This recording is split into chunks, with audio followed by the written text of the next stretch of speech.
saya Putri Nauluna dari kelas Ilmu Falak 3B.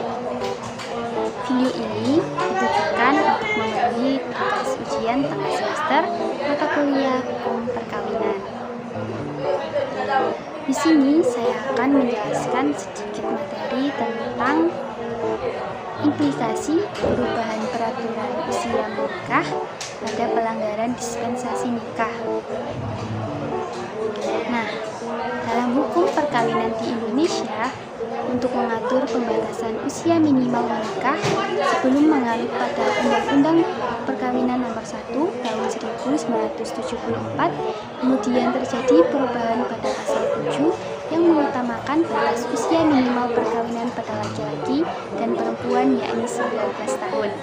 Kemudian Kompilasi Hukum Islam atau KHI sebagai pedoman penentuan hukum masyarakat beragama Islam dalam pasal 15-nya mengatakan bahwa pembatasan usia meliputi pasal 7 Undang-Undang Perkawinan 1974. Maka dengan adanya perubahan pasal tersebut, maka berubah pula pembatasan minimal usia nikah oleh Kompilasi Hukum Islam atau KHI. Nah, apa aja sih pasal 7 Undang-Undang Nomor 1 Tahun 1974 yang kemudian diubah menjadi Undang-Undang Nomor 16 Tahun 2019 yang berbunyi ayat 1, perkawinan hanya diizinkan jika pihak pria sudah mencapai umur 19 tahun dan pihak wanita sudah mencapai umur 16 tahun. Ayat kedua, dalam hal penyimpangan terhadap ayat 1, pasal ini dapat meminta dispensasi kepada pengadilan atau pejabat lain yang ditunjuk oleh kedua orang tua pihak pria maupun pihak wanita. Yang ketiga, ketentuan-ketentuan mengenai keadaan salah seseorang atau kedua orang tua tersebut dalam pasal 6 ayat 3 dan 4 undang-undang ini berlaku juga dalam hal permintaan dispensasi tersebut ayat 2 pasal ini dengan tidak mengurangi yang dimaksud dalam pasal 6 ayat 6. Lalu pasal 7 mengalami perubahan yaitu pada Undang-Undang Nomor 16 Tahun 2019 yang berbunyi ayat 1, perkawinan hanya diizinkan apabila pria dan wanita sudah mencapai umur 19 tahun. Ayat kedua, dalam hal terjadi penyimpangan terhadap ketentuan umur sebagaimana dimaksud pada ayat 1, orang tua pihak pria atau orang tua pihak wanita dapat meminta dispensasi kepada pengadilan dengan alasan sangat mendesak disertai bukti-bukti pendukung yang cukup. Contohnya alasan mendesak yaitu seperti calon wanita telah hamil, kedua calon mempelai telah memiliki hubungan yang sangat erat, telah matang secara fisiknya, atau mampu dari segi ekonomi.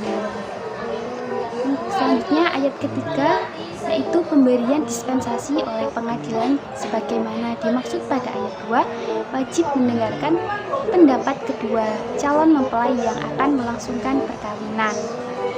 Nah, yang keempat, ketentuan-ketentuan mengenai keadaan seseorang atau kedua orang tua calon mempelai sebagaimana dimaksud dalam pasal 6 ayat 3 dan ayat 4 berlaku juga ketentuan mengenai permintaan dispensasi pada ayat 2 dengan tidak mengurangi ketentuan sebagaimana dimaksud dalam pasal 6 ayat 6.